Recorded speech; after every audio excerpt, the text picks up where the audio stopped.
Hello friends, welcome to literary saloon. Friends, आज के video में हम बात करने वाले हैं इन्फ्रेंसेस के बारे में। ये रीड लेवल 1 और लेवल 2 इंग्लिश की सेकेंड लैंग्वेज में जो यूनिट फर्स्ट है उसमें बहुत इम्पॉर्टेंट टॉपिक है और हर बार इसमें से एक क्वेश्चन पूछा जाता है।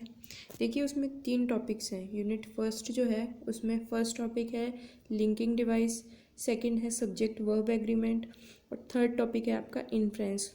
और हर यूनिट में से 5 क्वेश्चन आएंगे। इट मीन्स इन्फ्रेंस में से आपका एक क्वेश्चन कंफर्म है। जो अगर लास्ट एग्जाम्स की अपन बात करें तो उसमें आपको फैलेसीज पूछी गई हैं, तो फैलेसीज की वीडियो हम एक अलग से बनाएंगे। इसमें सिर्फ अपन इन्फ्रेंस पढ़ेंगे कि इन्फ्रेंस क्या होते हैं।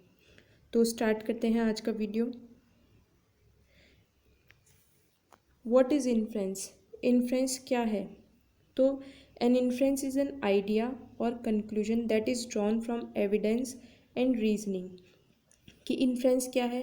एक विचार है या फिर क्या है? एक निष्कर्ष है जो किससे निकाला गया है? सबूतों से। ठीक है। एंड रीजनिंग, जो अपन आर्ग्यूमेंट करते हैं अपने दिमाग में कि अपने सामने कोई चीज़ नई चीज़ आती है तो हम उसके बारे में सोचते हैं, समझते हैं और विचार करते हैं कि ये चीज़ सही है या नहीं है, या ये चीज़ ऐसे क्यों है या ऐसे क्यों नहीं है। तो ये वैसा ही रीजनिंग है। अब रीजनिंग में क्या आएगा? The reasoning involve in drawing a conclusion और मेकिंग ए लॉजिकल जजमेंट। कि रीजनिंग में एक कंक्लूजन निकालने के लिए क्या क्या आएगा? लॉजिकल जजमेंट आएगा। ठीक है, आप सोच समझ के डिसीजन लेंगे, कोई भी निष्कर्ष निकालेंगे। आप ऐसे नहीं है कि आपने कोई चीज़ देखी और आपने सेम टाइम में कोई डिसीजन उसके बारे में ले लिया, तो ये चीज़ बिल्कुल गलत हो जाएगी। आपका इन्फ्रेंस जो है, आपका जो निष्कर्ष है वो गलत होगा। ठीक है। एंड प्रायर कंक्लूजन्स, और उस चीज़ के बारे में जो पहले कोई निष्कर्ष निकाला हुआ है उसके बेसिस पे आपको इन्फ्रेंस करना है, अनुमान लगाना है, ना कि on the basis of direct observation. मैंने अभी बताया आपको डायरेक्ट ऑब्जर्वेशन नहीं करना है कि आपने कोई चीज़ देखी, ठीक है, और उसके बारे में आपने डायरेक्टली बोल दिया कुछ, ये नहीं होना चाहिए। An inference is an educated guess. Inference क्या है? एजुकेटेड गैस है। क्या आपको सोच समझ के उसके प्रोज एंड कॉन्स, यानी उसके अच्छा बुरा या सही गलत सोच के उसके बाद में आपको अनुमान लगाना चाहिए। आगे देखते हैं। How do we learn inference? हम इन्फ्रेंस कैसे सीखते हैं? देखिए, रियल लाइफ में अपन जजमेंट्स की बात करते हैं। नॉर्मली आप एक एग्जाम्पल के थ्रू समझिए।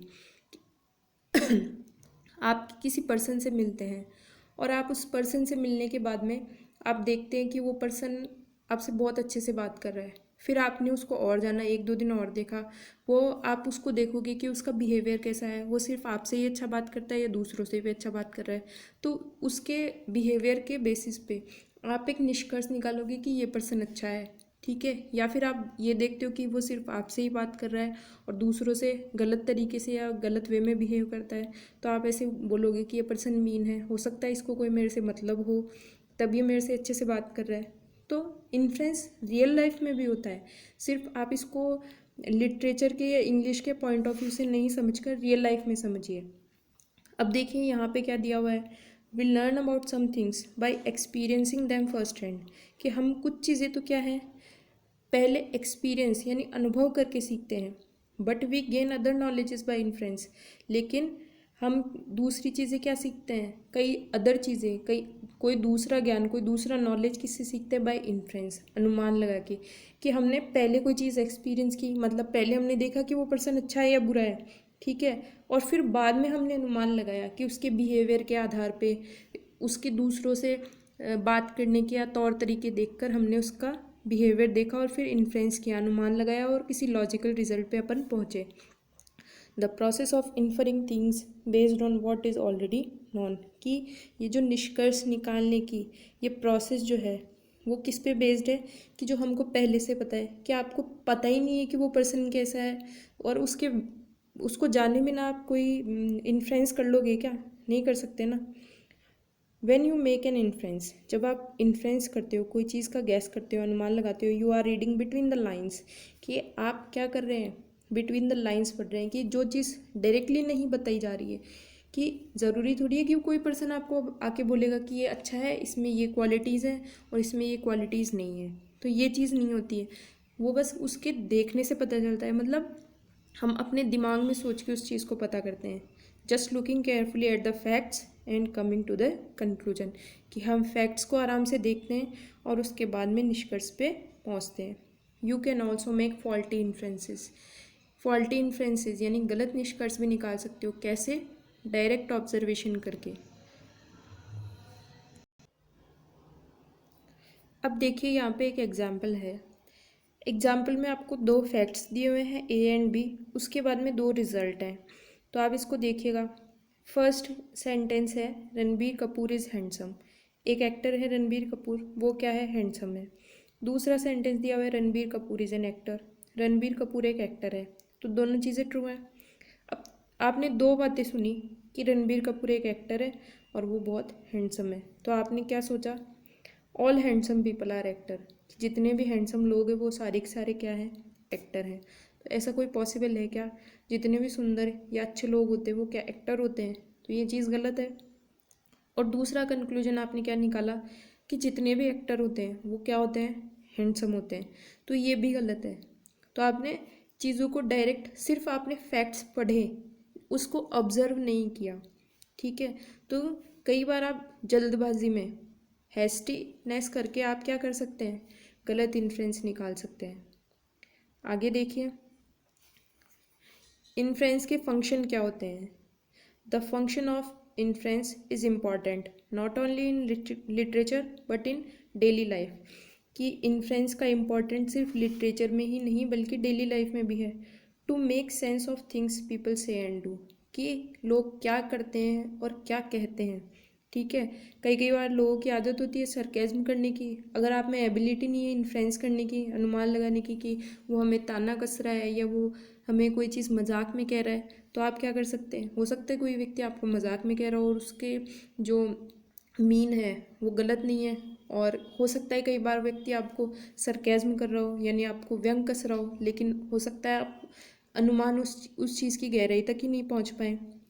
The skills inference teaches us are not only required to make out underlying meaning of phrases and arguments, कि इन्फ्रेंस की स्किल्स है वो हमें क्या सिखाती है? सिर्फ यही नहीं सिखाती है कि जो अंदर छिपा हुआ मीनिंग है वही हम सीखें, but also to perceive and implicit concealed meanings that enhance the overall quality of communication।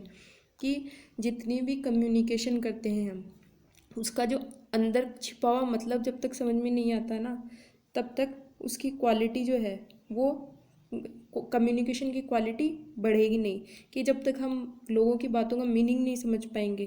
कई कई बार पैराग्राफ में वो चीज़ें दी हुई होती हैं जो आप सिर्फ डायरेक्टली उसमें पढ़, लाइंस में नहीं दी हुई होती हैं, आप उनको पढ़ के और फिर उसको बाद में कंक्लूजन निकालना होता है। वैसे ही रियल लाइफ में भी होता है, कई लोगों की बातों में छिपा हुआ मीनिंग होता है। तो जब तक आप इन्फ्रेंस नहीं कर सकते, जब तक आप निष्कर्ष नहीं निकाल सकते, जब तक आप डीपली समझ नहीं सकते, तब तक आप उसकी क्वालिटी को, कम्युनिकेशन की क्वालिटी को या लिटरेचर की क्वालिटी को समझ पाना इम्पॉसिबल है।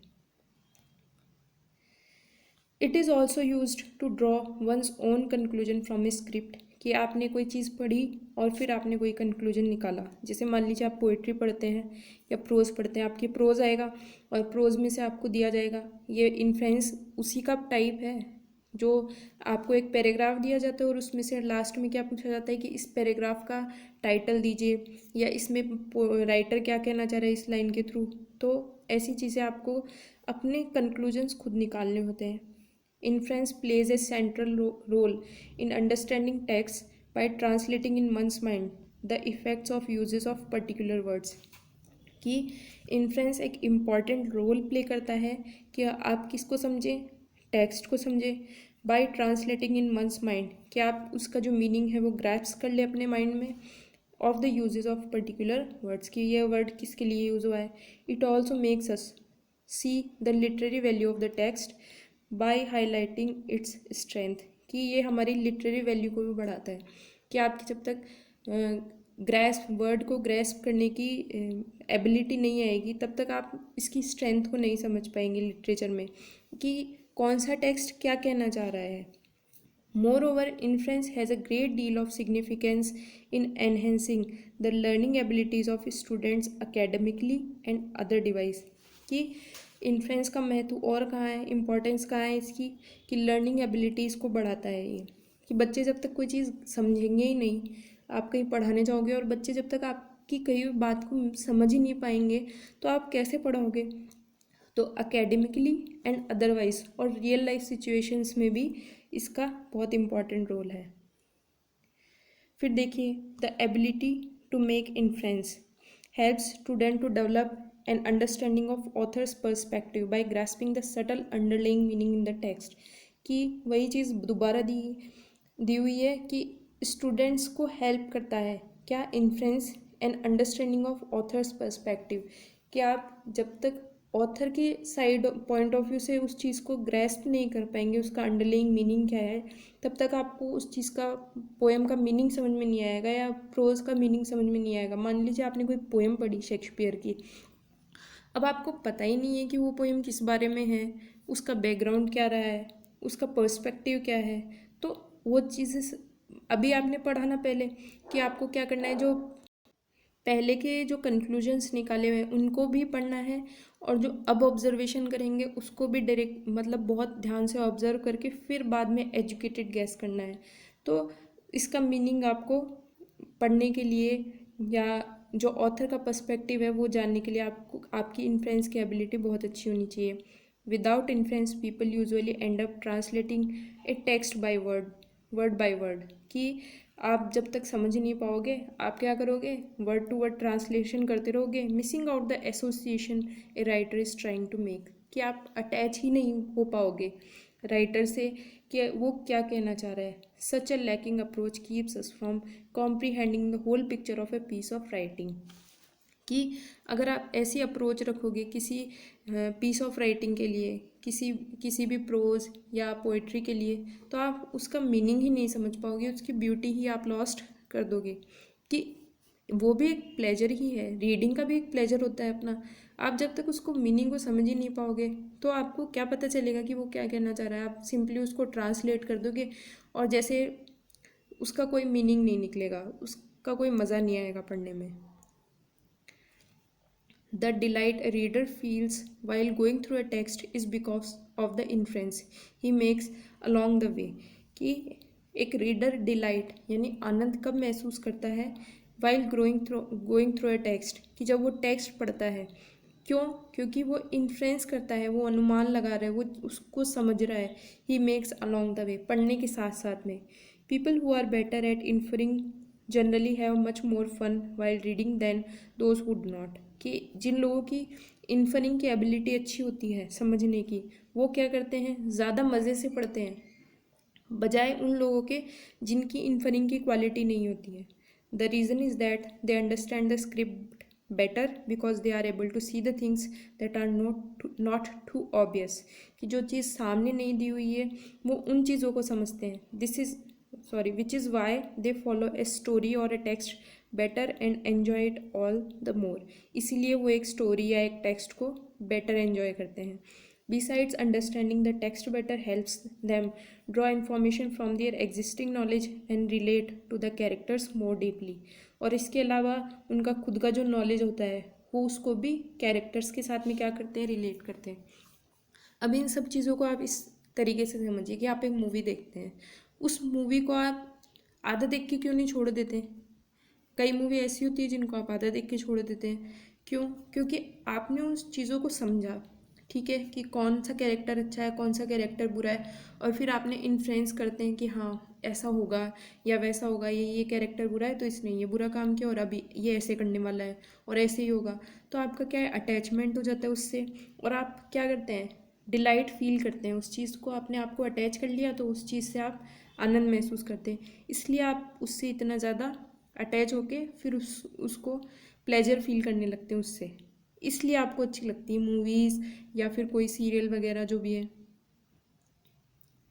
In learning the process of inference, people generally come to find that in places reading a text independently makes it incomplete।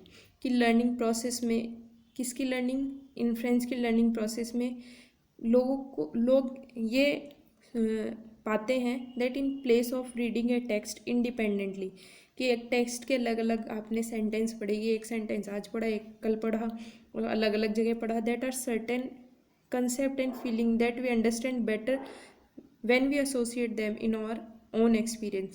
कि आपने सिर्फ सेंटेंस पढ़ लिया उससे कोई मतलब नहीं है, जब तक आप उसको एसोसिएट नहीं करेंगे अपने एक्सपीरियंस से तब तक आपको मज़ा नहीं आएगा। सेम चीज़ आपकी स्टडीज़ में भी है, जब तक आप रीड की तैयारी ढंग से नहीं करेंगे ना आपको समझ में नहीं आएगा कि इन्फ्लुएंस क्या है। It also aids in learning concept like themes, characters and figurative language. और सेम यही चीज़ इसमें भी है, थीम्स में, कैरेक्टर्स में, फिगरेटिव लैंग्वेज में, कि आप जब तक उनको नहीं समझते तब तक आप उन कैरेक्टर्स को डीपली नहीं समझ पाते हैं, तब तक आपको समझ में नहीं आएगा कि एक्चुअल में इस मूवी का या इस सीरियल का क्या सिग्निफिकेंस है। When this process is repeated consciously, कि आप पढ़ने की और उसको समझने की जो प्रोसेस है उसको कॉन्शियसली रिपीट करोगे, यानी सोच समझ के, ये नहीं है कि पढ़ यहाँ रहे हैं और ध्यान कहीं और है, एंड सिस्टमेटिकली, और एक तरीके से पढ़ेंगे, इट्स बिकम्स ए स्किल, ये आपकी एक स्किल बन जाएगी, that helps us fill the gaps in understanding a script, कि एक स्क्रिप्ट में, ठीक है, एक मूवी में जितनी भी चीज़ें होती है वो आप समझ नहीं पाते हैं, एक पैराग्राफ में कोई चीज़ें होती है आप समझ नहीं पाते हैं, तो वो आप जब तक इन्फ्लुएंस करना नहीं सीखोगे आप लिटरेचर को नहीं समझ पाएंगे। तो आई होप आपको ये सारी चीज़ें समझ में आई हों, और अगर कोई डाउट हो या कुछ पूछना हो या आगे कुछ आपको पढ़ना हो तो आप कमेंट सेक्शन में बता सकते हैं। और इसके साथ एंड करते हैं आज का वीडियो। आगे की वीडियो में हम फैलेसीज की बात करेंगे। Thank you so much for watching. See you in next video. Till then bye bye.